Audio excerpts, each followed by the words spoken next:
What do you think about the د situation افغانستان د in وضعیت په اړه څه فکر Afghanistan? کوئ؟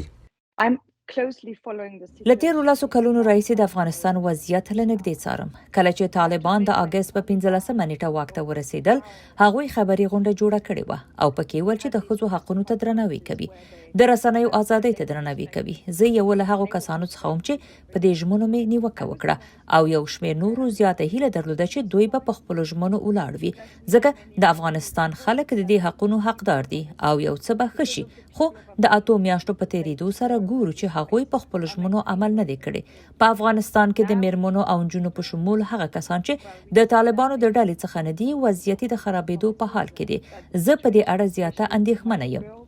The Afghan woman seems لیدل کېږي چې افغان میرمنې له سخت وضعیت څخه د تېرېدو په حال کې دي. په اړه ستاسو نظر څه دی؟ میرمنې مجبور کړای شوې دي چې له سخت وضعیت څخه تېرې شي. دا د هغوی طبیعي انتخاب نه دی. دا طالبان دي چې پر هغوی دا حالت راوستلی دی. له هر څه په شا تنبول شوي دي. ډیره سخته ده چې د یو نارینه پرته هغوی له اقتصادي پلوه په ځان متکی اوسي. هغوی ته دا ډیره سخته ده چې بهر لاړ شي او ژوند وکړي. نه یوازې نجونې بلکې میرمنو ته هم ډیره سخته ده چې زده کړې وکړي. طالبانو دا واضح کړې ده چې میرمنې په سیاست کې هیڅ ونډه نه لري. ګورو چې په افغاني ټولنه کې د خپل مساوي موقف ته اعاده کولو لپاره میرمنو په زیات وخت کې ځینې کوچني ګامونه اوچت کړي وو چې اوس یې مخه نیول شوې ده. د میرمنو پر وړاندې فزیکي تاوتریخوالی دی. موږ وینو چې طالبان په نیمه شپه د ځینو میرمنو د کور دروازې ټکوي، ځوروي او بندیانې کوي او تری تم شوي دي. فکر کوم په افغانستان کې هر میرمن ویریږي چې یو څه به ورته پیښ شي. دا یو ښه وضعیت نه دی. but the Taliban didn't accept. خو طالبان دا ادعاګانې نه مني چې د هغوی کورونه یې پلټلي دي. هغوی دا ادعاګانې نه مني، خو موږ ویډیوګانې لرو. په ټولنیزو رسنیو کې موږ لیدلي وینو چې میرمنې په خپل کور کې یوازې دي او ویریدلې دي. طالبان کورونو ته ورځي او د هغوی خونو ته دننه شوي دي. طالبان خپلې ډېرې کړنې د اسلامي ارزښتونو په نوم توجیه کوي. دا واقعا د منلو وړ نه ده. یوه میرمن چې په کور کې یوازې وي، کور ته یې دننه کېدل د اسلامي ارزښتونو په خلاف عمل دی. ښوونځي ته د نجونو نه پرېښودل په حقیقت کې د اسلامي ارزښتونو خلاف عمل دی. په نړۍ کې اندونیزیا یو لوی اسلامي هیواد دی چې صدراعظم یې یوه میرمن ده. زه نه پوهیږم چې د طالبانو توجیه څه ده.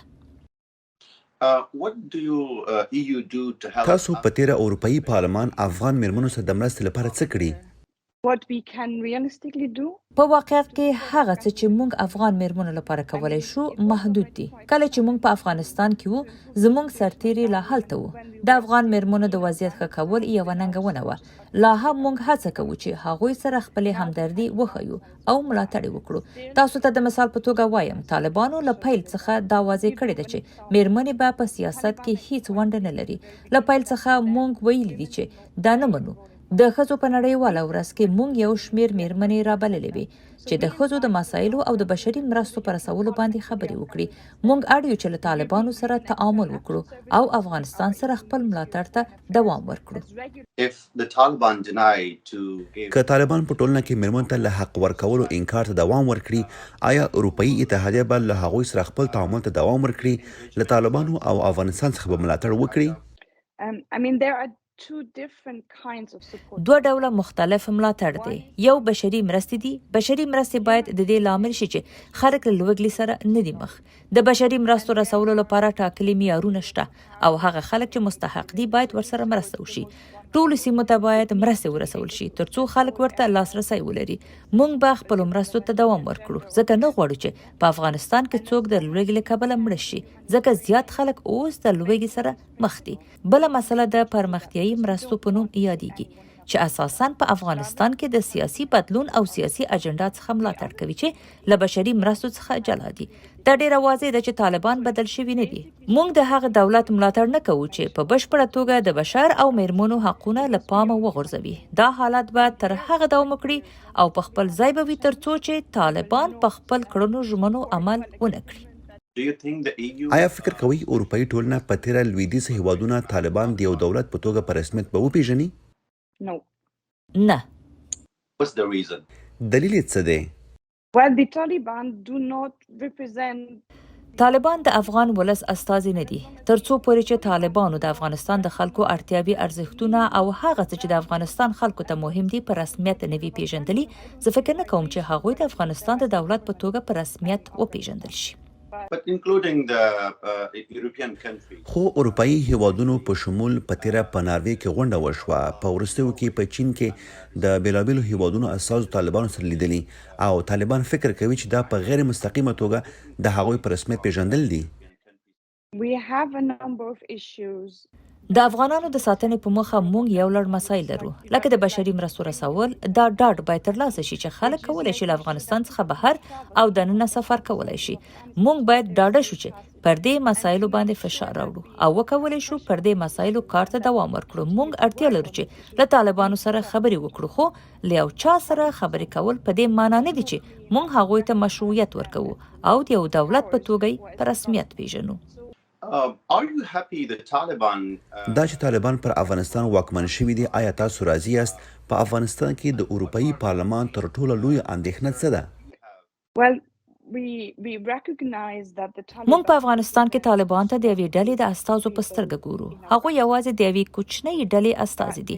زموږ لویه اندېښنه دا ده چې څنګه کولی شو ډاډ ترلاسه کړو چې په افغانستان کې د میرمنو او بیلابیلو لږکیو په شمول ټول خلک چې ژوند کوي په پریکړه نیولو کې ونډه ولري. دا هغه څه دي چې مونږ هڅه کوو یوه لار ورته پیدا کړو او ډاډ ترلاسه کړو چې په افغانستان کې ټول خلک بیرته خپل حقونه ترلاسه کړي.